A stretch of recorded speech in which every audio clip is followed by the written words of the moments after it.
सार्थ श्रीमद दासबोध, दशक दुसरा, समाज चौथा, भक्ती निरोपण. श्रीराम समर्थ. अनेक जन्मी सत्कर्मे केल्याचे फळ म्हणजे या नरदेहाची प्राप्ती, आणि त्यामध्येही भाग्य फळास आले तर माणूस सत्मार्गास लागतो.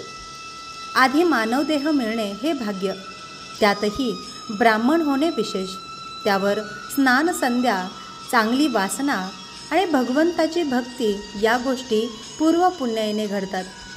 भगवंताची भक्ती ही उत्तमच, त्यात संताचा सहवास मिळणे हे त्याहून उत्तम होय. आयुष्याचा हा काळ सार्थकी लागला हाच सर्वश्रेष्ठ लाभ जाणावा. अंतःकरणात भगवंताबद्दल प्रेमभाव आणि बाहेर संगतीला भक्ताचा समुदाय असावा. मोठमोठे उत्सव होऊन त्यात अखंड हरिकथा चालल्याने भगवंताचे प्रेम दुपटीने वाढते. म्हणून नरदेहात आल्यावर काहीतरी करून अशा प्रकारे देहाचे सार्थक करून घ्यावे की ज्यामुळे अत्यंत दुर्लभ असणाऱ्या परलोकाची प्राप्ती होईल. यथासांग शास्त्रोक्त ब्रह्मकर्म करावे, किंवा दया दान धर्म करावा, किंवा अत्यंत सोपे असे भगवंताचे भजन करावे. पश्चात्तापाने संसाराचा त्याग करावा, किंवा भक्ती मार्गास लागावे, अथवा संताचा सहवास धरावा. अनेक शास्त्राचा सखोल अभ्यास करावा, किंवा तीर्थयात्रा करण्यात किंवा पापक्षयासाठी चांगली पुनराचरणे करावीत, अथवा परोपकार करावा, किंवा ज्ञानमार्गाचा विचार करावा, किंवा प्रवचन निरूपणातील सारासार शोधून पहावे. वेदाची आज्ञा पाळावी, कर्मकांड पाळावे, उपासना करावी, म्हणजे ज्ञानप्राप्ती करून घेण्याचे योग्यता प्राप्त होते. शरीराने, वाणीने आणि मनाने पान, फूल, फल किंवा पाणी यापैकी कशाने तरी भगवंताची पूजा करावी आणि जीवनाचे सार्थक करावे.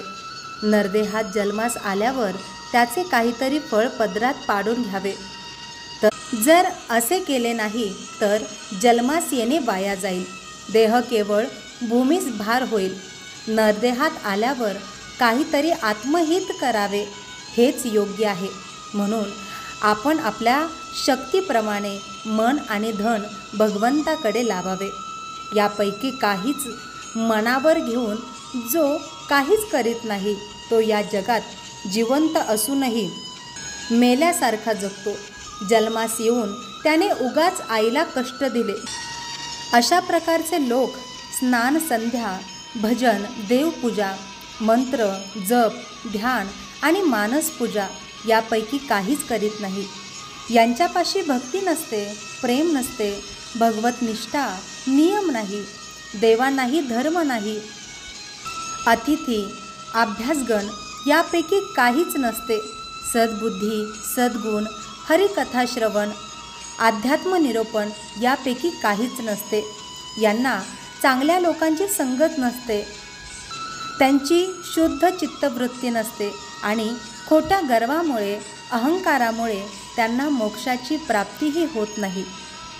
त्यांच्याजवळ नीती, न्याय, पुण्यप्राप्तीचा उपाय, परलोकाची सोय आणि योग्य अयोग्य कर्माबद्दलचा सारासार विचार यापैकी काहीच नसते. त्यांच्याजवळ शांती, क्षमा, दीक्षा, व्रत, मैत्रीभाव, शुभ अशुभाचा विवेक व साधना इत्यादीपैकी काहीच नसते. पावित्र्य नाही, स्वधर्माचरण नाही, चांगला आचार नाही, चांगला विचार नाही, इहलोक परलोकाचा विचार नाही. त्यांच्याजवळ फक्त मनात येईल त्याप्रमाणे मुक्तपणे वागण्याची स्वच्छंदता असते. कर्म, उपासना, ज्ञान, वैराग्य, योग, धारिष्ट यापैकी पाहू गेल्यास काहीच आढळत नाही. विरक्ती, त्याग, समता, उत्तम लक्षणे आणि परमेश्वराबद्दल आदर किंवा प्रेम यापैकी काहीच नसते. त्याला दुसऱ्यांचे गुण पाहून संतोष वाटत नाही. परोपकार केल्याने होणारे सुख मिळत नाही. त्याच्या अंतःकरणात हरिभक्तीचा लवलेशही आढळत नाही. अशा प्रकारची माणसे पाहिली म्हणजे ती जिवंत प्रेतासारखी वाटतातच. पवित्र अंतःकरणाच्या माणसाने त्याच्याशी बोलूसुद्धा नये. त्याच्याजवळ पुण्याचा संशय नसतो. त्याच्याजवळ जावंही नाही. ज्याच्याजवळ पुण्याचा संशय असतो त्यालाच भगवत भक्ती घडते. ते जसे वागतात, कर्म करतात, तसेच त्यांना फळ मिळते. समाज 4 समाप्त. जय जय रघुवीर समर्थ.